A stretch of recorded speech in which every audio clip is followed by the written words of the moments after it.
जय हो हनुमत लाल की जय हो गजानंद भगवान की जय हो सुखदेव भगवान की जय हो वेद व्यास जी महाराज की जय हो भक्त और भगवान की जय हो नगर खेड़े की जय हो मातृशक्ति की जय हो हर हर महादेव शंभो राधेश्वरी मैया की जय हो। श्री राधे।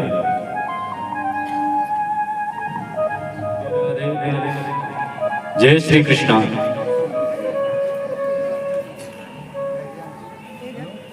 कल हमने बड़ी सुंदर कथा का रसस्वादन किया। आज हमारी कथा में षष्ठम दिवस है। छठे दिन की कथा में आप सभी को ज्यादा से ज्यादा भाग लेना है।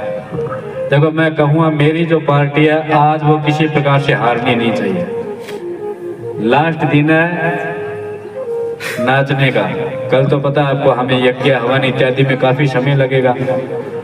आज अपनी पार्टी यानी आपने अगर अपनी उत्साह नहीं दिखाया तो इसका मतलब आज हार हमारी होगी।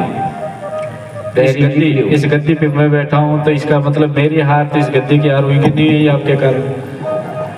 आज आपको मेरा साथ देना होगा कि आपको माताओं बहनों की बराबरी जरूर करनी है। आगे तो क्या पता इनसे ज्यादा नाच नहीं सकते अपने, लेकिन बराबरी तो करनी है। ये कन्याओं की तरफ से तो हम वर की तरफ से होंगे। और वह ऐसा मौका कहाँ मिलता है? भगवान विष्णु के कृष्ण की शादी के बाराती के अंग बने हम तो खुले साथ में, ऐसा नहीं, खुले दिल के साथ में तन मन धन तीनों तरफ से हमें कन्यादान भी देना है और उसके बाद में गौदान भी देना है। क्योंकि जब हम कन्या का दान लेंगे तो हमें उसके बदले क्या करना होगा? गौदान। गौदान नहीं कर सकते तो गौ के निमित्त हमें दान करना होता है। और आज आप भी याद रख लेना, क्योंकि मेरे पास में लड़कियां बहुत हैं और लड़का एक ही है, यानी वर एक है और कन्याएं कितनी है आज शादी करनी है जिनकी? 16,108। अब एक शादी में कितना खर्चा लगता है? उसी प्रकार याद रख लेना, 16,108 लड़कियों की जब शादी, कन्याओं की शादी करेंगे तो कितना खर्चा लगना चाहिए। मैं अपने मुख से नहीं कहूँगा, आप खुद अंदाजा लगा देना कि कन्यादान में अगर 1-1 रुपया हिसाब से एक कन्या का 1 रुपया भी दे तो 16,108 रुपये कन्यादान के बन रहे हैं भैया। अब आप देखिए, केवल 1 रुपया एक कन्या के विवाह का कन्यादान, इससे छोटा तो कुछ नहीं है। अब इसका मैं कुछ नहीं कर सकता भैया, कन्हैया की शादी इतनियों से हुई है, खंडा तो सबका ही पड़ेगा और कन्यादान तो सबका होना आवश्यक है। तो सभी ध्यानपूर्वक मग्न होकर के आज की कथा श्रवण करेंगे। उससे पहले आज सुंदर सुंदर झांकियां भी है। शाम को भी हम राधा रुक्मण की विवाह की जो झांकी हमारी बनेगी वही झांकी पूरे गांव के अंदर भी घुमाई जाएगी, जिससे जो दर्शन नहीं कर पा रहे उनको भी दर्शन हो जाएंगे। और जो नहीं आ पाए हैं और वो कुछ देना चाहते हैं तो वो उस वक्त उसमें दे सकते। किसी के ऊपर दबाव नहीं है, किसी का भी, न गौशाला का, न मेरा, न भागवत जी का कोई दबाव नहीं है। जो नहीं दे पाया है वो दे सकता है, जो और देना चाहता है वो भी उस वक्त दे सकता है। कोई आपके घर में आकर के कुंटा खटखटा के आपसे मांगने नहीं आएगा, याद रख लेना। गली से गुजरेगी, निकल करके प्रणाम करोगे तो आपकी शाबाशी है। साथ चलोगे झांकी के नाचते हुए, उससे अच्छी बात और है ही कहाँ। पूरे बारात तो पूरे गांव में आती है ना, तो बारात को तो देखो हमें घुमानी ही पड़ेगी। जो कुछ भी देना चाहे उस वक्त दे सकता है। और जो माताएं बहनें वो नारियल, मैंने देखा यहाँ नारियल 10 या 15 लास्ट थे, तो जो नारियल अपने घरों में रखे होंगे घुमा करके उसको अगर यहाँ तक नहीं ला सकते तो उसमें भी डाल देना। श्री राधे। हाँ जी।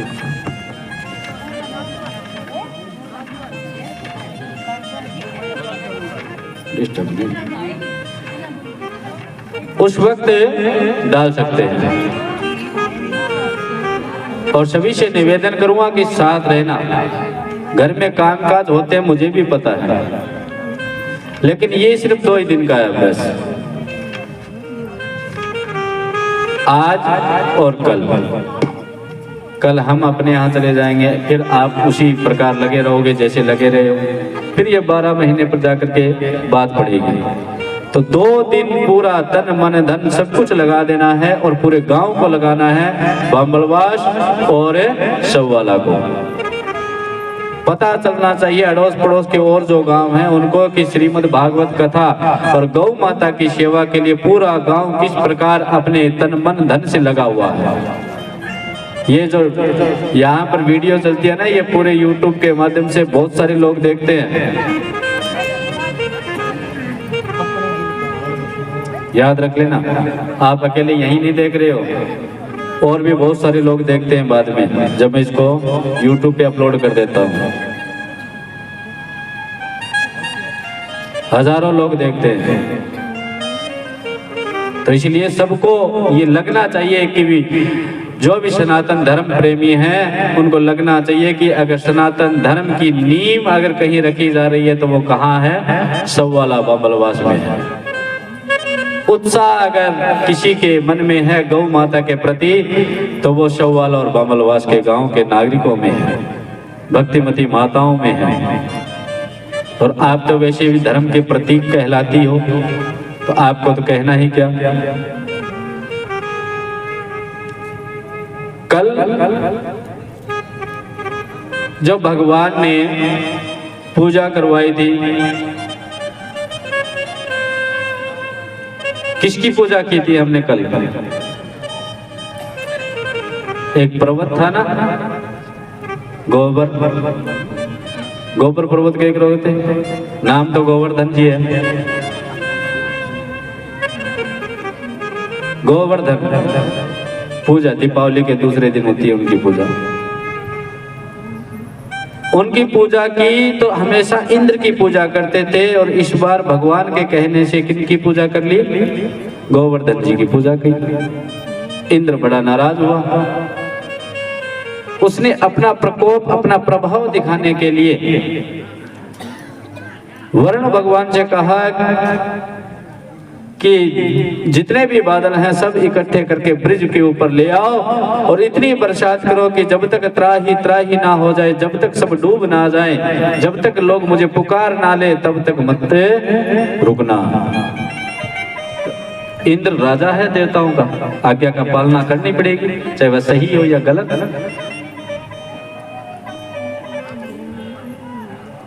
ब्रिज मंडल के ऊपर इतनी जबरदस्त बरसात होने लगी कि पूरा ब्रिज मंडल डूबने लगा। सभी दौड़े दौड़े नंद बाबा के घर आए, कन्हैया से कहा कन्हैया इस बार इंद्र की पूजा नहीं की इसलिए ये सारा तामझाम हो रहा है, देखो डूबने को आए हैं हम। कन्हैया कहते चिंता मत करो, मेरे को मेरे भगवान ने कहा है कि जब भी कोई संकट आए तो तुम मेरे पास आ जाना। चलो सब मिल करके हमारी जो गाय माता है, जो भी अन्य जो पशु पक्षी जो भी हैं उन सबको लेकर के हम कहाँ चलते हैं? गोवर्धन भगवान के पास चलते हैं। सबको लेकर के वहां चले गए। वहां जाकर के कहते हैं भैया भगवान से प्रार्थना करो, भगवान हमें कोई रास्ता देंगे। इतनी जबरदस्त जो बरसात हो रही है तो उसमें तो हम बाहर रह नहीं सकते। तो सभी आंखें जोड़ करके, आंखें बंद करके भगवान से प्रार्थना करते हैं। और कन्हैया कहते हैं अच्छा आंखें खोल लीजिए, मेरे को भगवान ने एक मंत्र दिया है और कहा है कि तुम चिंता मत करो, इस पर्वत के नीचे हाथ डालो और उठाओ। तो सभी ब्रजवासी कहते हैं कन्हैया बावरो है होगा। अरे तेरी इतनी छोटी सी उम्र है, तेरे से 5 किलो वजन नहीं उठेगा, ये इतना बड़ा पहाड़ हम सब लग जाए तो नहीं उठने वाला। कहा भैया मैंने भगवान से प्रार्थना की, उन्होंने क्या दिया है, मंत्र दिया है। कहा चिंता मत करो, तुम ये मंत्र पढ़ करके बस हाथ लगा देना, बाकी काम तो भगवान अपने आप कर देंगे। कहा ठीक है कन्हैया ऐसा कर, तू कह रहा है तो कर लेते हैं, परंतु तू अकेलो मत चकियो, हम भी तेरा साथ देंगे। सब मिलकर के हाथ लगाते हैं और पर्वत को उठाते हैं। सबको ये लगता है हम सब ने पर्वत उठाया है, परंतु पर्वत कौन उठाता है, ठाकुर जी उठाते हैं, और वो भी कनिष्ठ का अंगुली पर। भगवान कनिष्ठ का अंगुली लगा करके खड़े हैं और सब लोगों के जिसके पास में लाठी है, कोई और चीज है, सब लगा करके खड़े हैं, क्योंकि सबको ऐसा लगता है कि भाई हम सब मिलेंगे तभी तो ये उठेगा। उनको क्या पता था भी कन्हैया कौन है, सबके मन में था, हम लोगों ने उठा रखा है।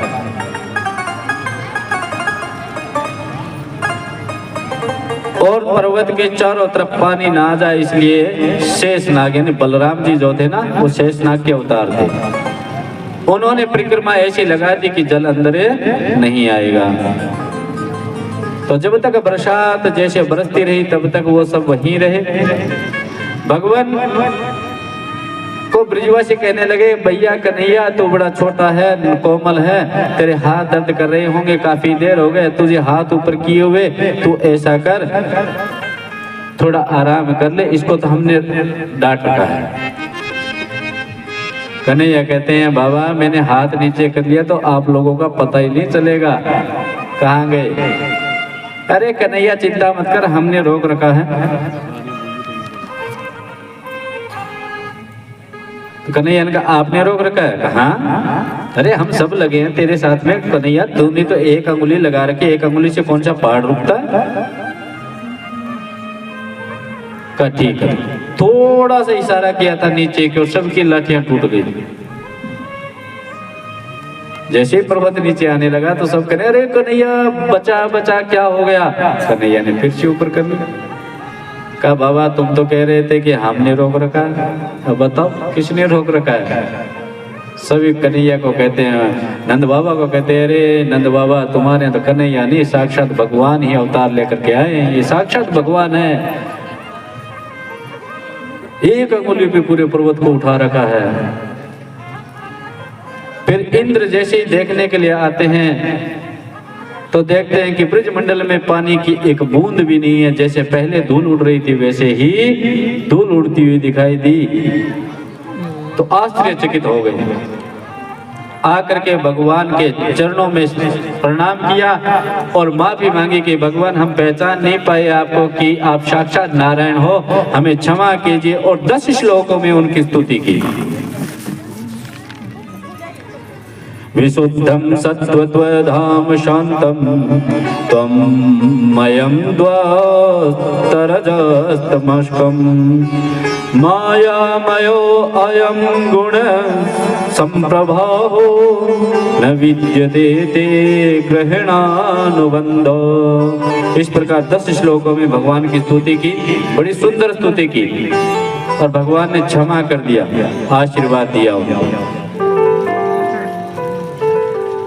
परंतु ब्रह्मा जी जब ब्रजमंडल में कन्हैया छोटे थे, क्रीड़ा कर रहे थे, उस वक्त ब्रह्मा जी ने कन्हैया के परीक्षा के लिए, ये भगवान ये काहे का भगवान है, क्योंकि वो अपने बाल सखाओं का जूठा भी खा लेते थे। कहा ये कैसा भगवान है? तो ये देखने के लिए ब्रह्मा जी ने सारी गैया, सारे बछड़े और सारे ग्वाल वालों को अपने ब्रह्मलोक लेकर के चले गए। 12 महीने तक ब्रह्मा जी ने अपने ब्रह्मलोक में अपने पास रखे, उनको मूर्छित करके। कन्हैया ने सब जगह देख लिया, फिर ध्यान लगाया तो पता चला अच्छा ये बूढ़े बाबा भी मानते नहीं है, ये भी अटखेलिया करते कि वो ब्रह्मा जी क्या बूढ़े तो है, चलो इनको भी कुछ ना कुछ सिखाते हैं। तो जितने ग्वाल वाले थे उतने कन्हैया बने, कन्हैया ने ही अपना रूप बनाया। ग्वाल वाले थे उतने ग्वाल वाले बन गए, जितने गाय थी उतने गाय बन गए, जितने बछड़े थे उतने बछड़े बन गए, जितनी बछड़ियां थी उतनी बछड़ी बन गई, जितनी लाठी थी उतनी लाठी बनी, जितने टिफन थे उतने टिफन, यानी हर प्रकार से कन्हैया ही अपना सारा स्वरूप बढ़ाते गए। 12 महीने तक पूरे किसी को नहीं पता चला कि हमारे ग्वाल वाले हैं कि नहीं, हमारे गाय माता है कि नहीं, किसी को नहीं, क्योंकि साक्षात रूप ले लिया था उन्हीं का। 12 महीने जब हो गए तो ब्रह्मा जी ने सोचा कि अभी तक लोग कह रहे थे वो भगवान है, लेकिन अभी तक कोई आया नहीं संभालने के लिए, जाके देखो तो सही। जैसे ही ब्रजमंडल में आए तो ब्रह्मा जी ने देखा कि सब जो वहां थे वो सारे के सारे यहाँ हैं, वही गाय वही ग्वाल वाले सब यहीं पर खेल रहे हैं। वापिस ब्रह्मलोक गए, वहां जाकर के देखा तो वो सारे मूर्छित पड़े थे। जब ये देखा तो भगवान कहते चिंता मत करो ब्रह्मा जी, आपको भी तो शिक्षा लेनी जरूरी है। सभी ग्वाल वालों को लेकर के आए, भगवान से क्षमा प्रार्थना की, परंतु ब्रह्मा जी को क्षमा नहीं किया। 40 श्लोकों में उन्होंने स्तुति की, फिर भी ब्रह्मा जी को क्षमा नहीं किया। और इंद्र ने केवल 10 श्लोकों में स्तुति की, फिर भी उनको क्षमा कर दिया। क्यों? भगवान कहते हैं कि इंद्र ने मेरे अपने को, मेरे अपने भक्तों को, मेरे अपने जन को मेरे पास इकट्ठा किया था, लेकिन ब्रह्मा जी ने मेरे अपनों को मुझसे दूर किया था, इसलिए ब्रह्मा जी को क्षमा नहीं किया। फिर बाद में दोबारा वो धरती पर अवतार लेकर के आते हैं, फिर भगवान की पूजा पाठ करते हैं, आराधना करते हैं, तप करते हैं, उसके बाद में उनको क्षमा प्रार्थना मिलती है। बोलिए कृष्ण कन्हैया लाल की। अब जैसे ही सब कुछ सही हो जाता है, उसके बाद में एक दिन आज ही बात चल रही थी निर्जला एकादशी की, देखो प्रसंग भी आ गया। एकादशी का व्रत, एकादशी मतलब 11। एकादशी का व्रत सबसे बड़ी जो एकादशी होती है वो जेठ की होती है ना, निर्जला एकादशी। अब वो निर्जला एकादशी बहुत माताएं करती तो है, परंतु सबसे बड़ी कमी क्या है कि हम व्रत कम करते हैं, व्रत ज्यादा करते हैं। आज व्रत है 2 किलो सेब, 1 किलो केले, 1 किलो आलू, बस थोड़े बहुत कोई फलारी जैसी कोई चिप्स हो नमकीन में, इतना ही बस व्रत है आज तो। ये व्रत नहीं, ये भरत है। व्रत साइंस के रूप में देखें तो हमारे शरीर की मशीनरी को आराम मिले, उसको श्वास मिले, उसको प्रक्रिया करने के लिए थोड़ा समय मिले, इसलिए हमें व्रत करना चाहिए, ये साइंस कहती है। आध्यात्मिक कहता है कि व्रत करने से हमारा स्वास्थ्य तो ठीक रहता ही रहता है, परंतु व्रत को भरत ना करके केवल व्रत में ही निवृत्त हो जाए, उस दिन केवल श्रीमन नारायण या जिन भगवान का आप व्रत करते हो उनके निमित्त ही पूरा दिन लगा दीजिए। लेकिन एकादशी व्रत का तो और बड़ा महत्व है। जो माताएं 12 महीने लगातार एकादशी का व्रत करती है ना, पूरे 12 महीने नहीं कर पाती है, तो केवल एक निर्जला एकादशी व्रत पूरे निष्ठा और पूरे नियम के साथ रख लीजिए, पूरी की पूरी एकादशी 12 महीने की एकादशी का फल वो अकेली दे देती है। ऐसी निर्जला एकादशी होती है, उसका नाम है निर्जला। निर माने नहीं, जल माने जल, जिसमें जल का भी पान नहीं किया जाता। इसका नियम पूरा आपको समझाऊं तो आप समझना, करने वाले करते भी हैं, ठीक है ना। हमारी गुरुकुल परंपरा में ये नियम चलते हैं जो शास्त्र सम्मत है। 10वीं को शाम को भोजन नहीं किया जाता, अनाज नहीं खाया जाता। 10वीं को शाम को कोई फलाहार किया जाता है, और जैसे हमारे यहाँ कोलगेट चलती है तो 10वीं को शाम को कोलगेट कर करके सोना होता है। जो पीना खाना होता है वो सब शाम को कर लिया। निर्जला एकादशी प्रारंभ होते ही जो पहली बात तो है कि पानी नहीं पिएंगे तो धूप तो वैसे नहीं आएगा, ठीक है, क्योंकि वो जेठ का महीना होगा और उस दिन वो गर्मी होगी तो मतलब ही नहीं है। निर्जला, बिना पानी के, तो खाना तो बहुत दूर की बात है, बिना पानी के एकादशी का व्रत किया जाता है। न दिन में पीना न रात में पीना, द्वादशी को उसका प्रायण होता है, यानी 12 को। और वो भी पहले द्वादशी जैसे ही उगती है प्रातः काल को, वैसे तो रात को नींद नहीं आएगी, पानी नहीं पियोगे ना तो शरीर में आग सी लग जाएगी आपके, मैंने अनुभव किया उसका पूरे शरीर में। क्योंकि विद्यार्थी जीवन में तो करना पड़ता था, क्योंकि गुरुकुल का जो नियम है वो तो है।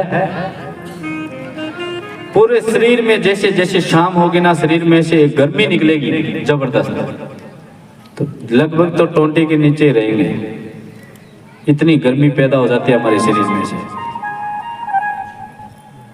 ऊष्मा जो है ना वो निकलती है। पूरे दिन कुछ खाना तो होता ही नहीं है, लेकिन जल भी नहीं पीना चाहिए। हाँ, ये किसी के लिए जरूरी नहीं है, जो रोगी हो या फिर कोई छोटे बच्चे की माँ हो वो ऐसा ना करे, वो व्रती ना रखे, अच्छी बात है। अगर रखना भी चाहें तो फिर वो निर्जला ना करे, निर्जला व्रत करे। तो निर्जला के नियम बता रहा हूं आपको। निर्जला एकादशी के व्रत में पूरे दिन कुछ खाया पिया नहीं जाता है, और पूरे दिन कीर्तन और पूरी रात कीर्तन और जागरण किया जाता, सोया नहीं जाता उस दिन। और वैसे भी मैंने जैसे बताया ना आपको, तो नींद तो वैसे नहीं आने वाली, पूरी रात चक्कर ही काटोगे। तो इससे अच्छा राम का नाम ले लेना, घर में बैठे अकेले ले लेना। 2-3 तो होते ही हो, सास बहू जो भी हो, जब तक नींद ना आए तब तक राम का नाम लेते रहना। और राम का नाम लोगे तो जब भगवान की इच्छा होगी तो आपको निंद्रा भी आ जाएगी। प्रातः काल को उठते द्वादशी को सबसे पहले शिकंजी बनानी चाहिए, भगवान को भोग लगा करके सबसे पहले उसी से ही व्रत का प्रायण करना चाहिए। क्योंकि सीधा अगर आपने पानी पी लिया तो वो आपको नुकसान पहुंचा सकता है। इसलिए नींबू का पानी पीना चाहिए, वो भी भगवान को भोग लगा करके। उसके बाद में द्वादशी को सफ़ेद चावल बनाए जाते हैं और उसमें मीठा डाल करके पूरा भोजन बना करके फिर भगवान को भोग लगा करके उसके बाद में किसी ब्राह्मण ना मिले तो आपके घर में मंदिर होगा, गांव में मंदिर होगा, मंदिर में ब्राह्मण को पहुंचा दीजिए, गऊ को पहुंचा दीजिए। ब्राह्मण ना सब व्रत करें तो ब्राह्मण अकेला हो तो वो तो फिर दिक्कत आ जाएगी, तो गऊ को पहुंचा दीजिए। इस प्रकार फिर अपना व्रत खोलिए। बोलिए विष्णु भगवान की।